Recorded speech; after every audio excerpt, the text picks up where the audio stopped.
Linear transformation T R square से are square पर define है और उसके लिए जो एक्सप्रेशन दे रखा है यानी कि टी एक्स वाई वो सेंड करता है माइनस एक्स कॉमा वाई पर। तो हमें बताना है कि कौन सा ऑप्शन इसमें ट्रू होंगे। तो सबसे पहले हम एक एक ऑप्शन को वन बाय वन चेक करते हैं। तो लीनियर ट्रांसफॉर्मेशन जब भी दे रखी है और उसके साथ एक्सप्रेशन है तो कोशिश करिए स्टैंडर्ड ऑर्डर बेसिस के रेस्पेक्ट में मैट्रिक्स रिप्रेजेंटेशन इसका लिख लीजिए। तो हमें टी 10 फाइंड आउट करना होगा क्योंकि स्टैंडर्ड ऑर्डर बेसिस के एलिमेंट होते हैं 10 और 01। इसकी इमेज हमें मिलती है -1, 0 जिसको हम लिख सकते हैं -1 E1 + 0 E2 और T01 ये हमें मिलता है 0, 1 सेम एलिमेंट को रिटर्न करेगा। इसको हम लिख सकते हैं 0E1 + E2।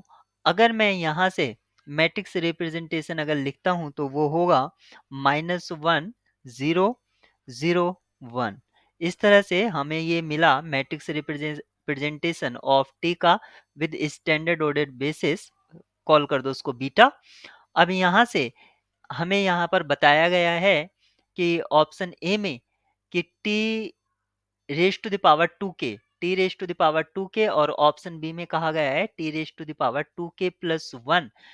क्या ये टी के इक्वल या माइनस टी के इक्वल होगा के ग्रेटर देन इक्वल्स टू 1 के लिए? तो हम सबसे पहले इस मैट्रिक्स रिप्रेजेंटेशन का यानी कि स्क्वायर कर देते हैं क्योंकि ये टी के लिए है। तो टी स्क्वायर यहाँ से हमें क्या मिलेगा 1001 आइडेंटिटी मिल रहा है। और अगर मैं यहाँ से क्यूब करता हूँ क्योंकि T raise to the power 2k + 1 जो कि ऑप्शन बी है वो हमें ऑड देगा और ऑप्शन ए हमें इवन टर्म्स देगा एक तरह से मतलब इवन पावर्स ऑफ टी। अगर मैं टी क्यूब फाइंड आउट करता हूँ तो वो मुझको मिलता है -1, 0, 0, 0। तो अब आप यहाँ से देख सकते हैं अगर मैं के को 1 फिक्स कर दूं के को अगर मैंने 1 फिक्स किया तो टी स्क्वायर मुझे आइडेंटिटी मिलता है ना कि टी मिलता है। तो इस तरह ऑप्शन ए आपका करेक्ट नहीं होगा। अगर मैं ऑप्शन बी को लिखता हूं तो टी क्यूब के लिए के इक्वल्स टू 1 के लिए हमें ये माइनस टी नहीं मिल रहा है, ये मिल रहा है हमें टी और हमें चाहिए था माइनस टी।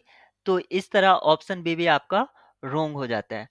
अब हमें ऑप्शन सी और डी को चेक करना होगा। ऑप्शन सी और डी में कहा गया है कि रेंज ऑफ टी स्क्वेयर ये प्रॉपर सबसेट है रेंज टी का। और ऑप्शन बी में कहा गया है कि रेंज ऑफ टी स्क्वेयर ये इक्वल है रेंज ऑफ टी के। तो सबसे पहले अब हम इसको चेक कर लेते हैं।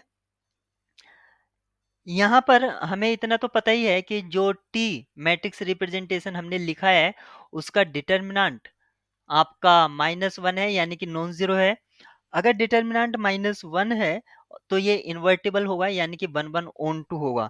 इसका मतलब हुआ कि रैंक टी जो है यहाँ पर 2 है और डायमेंशन ऑफ R2 भी आपकी 2 होती है। डायमेंशन ऑफ R2 आपकी 2 होती है। इस तरह से हम यहाँ से क्या कह सकते हैं? हम कह सकते हैं RT जो है वो आइसोमॉर्फिक है R स्क्वायर के।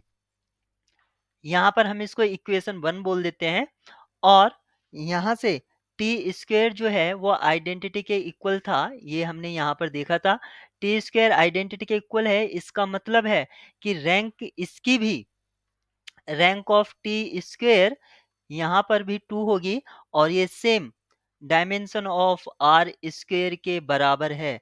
तो हम यहाँ से क्या कह सकते हैं कि range of T square isomorphic है आर स्क्वेयर के। इक्वेशन 1 और 2 को अगर हम मर्ज कर देते हैं तो यहाँ से हमें क्या पता चलता है रेंज ऑफ टी स्क्वेयर बराबर है रेंज ऑफ टी के। इस तरह हमने देखा ऑप्शन डी आपका करेक्ट होता है, ऑप्शन सी आपका रॉन्ग हो जाता है क्योंकि ऑप्शन ए में कहा गया है कि वो प्रॉपर सब स्पेस होगा जबकि प्रॉपर सब स्पेस नहीं है, एग्जैक्ट है।